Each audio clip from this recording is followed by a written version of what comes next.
بسم اللہ الرحمن الرحیم والسماء ذات البروج صدق اللہ العظیم۔ آج ہمارا موضوع ہے اصحاب البروج یعنی اصحاب الاخدود۔ یہ کون تھے اور اس کی کیا کہانی ہے؟ ایک بادشاہ تھا جس کا انحصار ایک جادوگر پر تھا۔ جب جادوگر بوڑھا ہوا تو اس نے بادشاہ سے کہا، مجھے ایک ذہین لڑکا دو تاکہ میں اسے جادو سکھا سکوں۔ بادشاہ نے ایک لڑکے کو بھیجا جو روز جادوگر کے پاس جاتا۔ راستے میں لڑکا ایک نیک راہب سے ملا جو توحید سکھاتا تھا۔ لڑکا اس کی باتوں سے متاثر ہوا اور جادو اور راہب کی تعلیم میں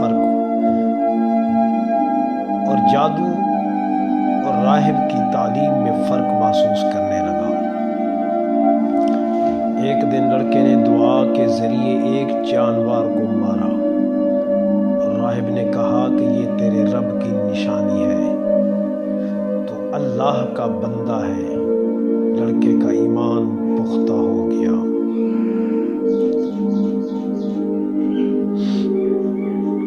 جب بادشاہ کو پتہ چلا کہ لڑکا لوگوں کو ایک اللہ کی طرف بلا رہا ہے تو اس نے اسے قتل کرنے کا حکم دیا۔ فوجیوں نے لڑکے کو پہاڑ سے گرانے کی کوشش کی لیکن وہ بچ گیا۔ پھر سمندر میں ڈبونے کی کوشش کی مگر وہ دوبارہ بچ نکلا۔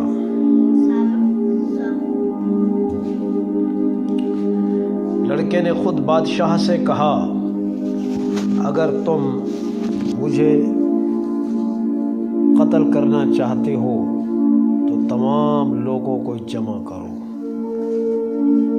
اور میرے رب کے نام سے تیر مارو، تب ہی مجھے مار سکو گے۔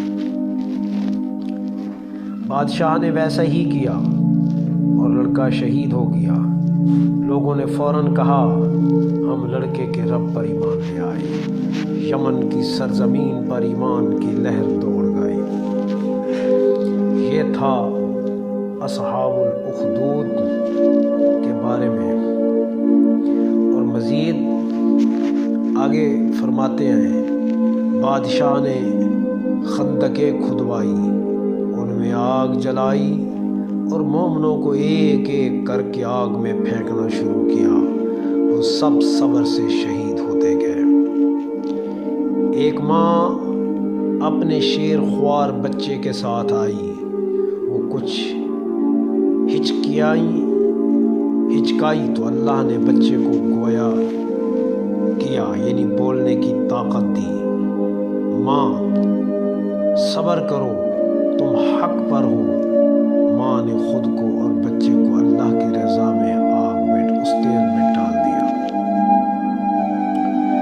اللہ تعالیٰ نے قرآن عظیم فرقان مجید میں ارشاد فرمایا، جس کا ترجمہ یہ ہے، مارے گئے خندقوں والے جو مومنوں کے خلاف گواہ تھے۔ اللہ نے ان ظالموں پر لعنت بھیجی اور مومنوں کے لیے جنت کا وعدہ فرمایا۔ اصحاب الاخدود کی قربانی ہمیں سکھاتی ہے کہ حق پر قائم رہنا سب سے بڑی فتح ہے۔ وہ جل گئے مگر جیت گئے۔ ان کی روشنی قیامت تک ایمان والوں کی دلوں میں رہے گی۔ اللہ تبارک و تعالی ہمیں اللہ کے بندوں پر کامل طریقے سے ایمان لانے کی توفیق عطا فرمائے۔